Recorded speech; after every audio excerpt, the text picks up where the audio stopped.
Բայց հետագայում հնչած բոլոր հայտարարությունները, մեր կողմից հնչած բոլոր հարցադրումները նույն հաջողությամբ մեր իրավապահ մարմինները չեն կոմունիկացրել իրենց գործընկերներին։ Չեն ասել օրինակ, որ վերցրել են ձայնագրություն, լսել են, կիսատ բռատ արձանագրել են եւ այդ արձանագրումը ազգային ժողովի ամբիոնից գլխավոր դատախազի շուրթերով հնչեցրել Հայաստանի Հանրապետության պատգամավոր Արթուր Սարգսյանի անձեռնախելիությունը հաղթահարելու գործընթացում։ Դրա մասին նախընտրել են լռել մեր իրավապահ մարմինները, ինչի որովհետև հակված չեն իրավական գործընթաց ապահովելու, հակված են քաղաքական հետապնդում իրականացնելու։ Վերադառնալով ձայնագրություններին, գործի քննության ընթացքում մենք դրանք լսելով, մեր հարությանը ներկայացնելով, ընդ որում նշեմ, որ հետազոտման հետ միաժամանակ մենք այդ բոլոր նյութերը դարձնելու ենք հանրային սեփականություն, որպեսզի շատ հաճախ դատական այս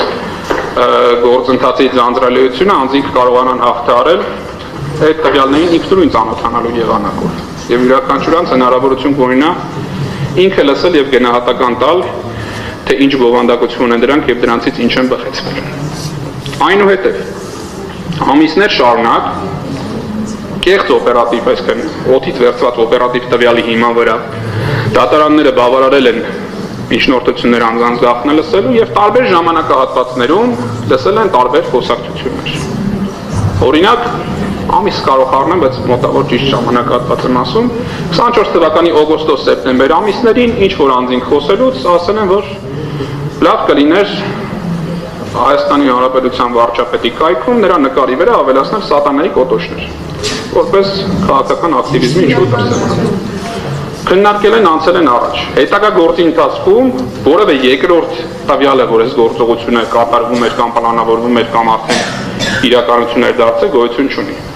Մի քանի ամիս անց քննարկում են եւս ինչ-որ գործողություն, որ դատախազությունը խնդիր է օրինակ դրա մեջ տեսնում։ Էլի տեսնում ենք հաջորդիվ այս գործողությունը որևէ շարունակություն չի տեսել։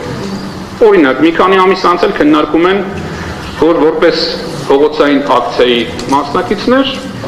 կարելի է օրինակ Երևանի փողոցներում վառել խոտի տուկեր։ Բնականաբար, եթե որևէ մարդու հատուկ չտանես գցես այդ վառված տուկի մեջ, այդ վառված տուկը ինքն իրենով որևէ անձի առողջության կյանքի դեմ որևէ սպառնալիք չի կարող ներկայացվել։ Փողոցային պայքարի ատրիբուտ է եւ մենք կարող ենք տեսնել նույն եվրոպական զարգացած տարբեր երկրներում փողոցային պայքարի մասնակիցների կողմից այդպիսի ակցիաներ։ Մի քանի օր անց նույն խոսակցությունների ընթացքում, որը եւ քննչական կոմիտեն եւ դատախազությունը արդեն հաջորդիվ չեն ներկայացրել մեր հասարակությանը, օրինակ խոսակցություն կա, որ չէ, որոշել են, որ տուկեր չենք վառելու։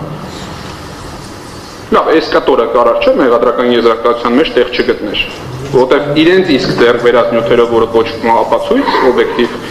մի դեպքում ասում որ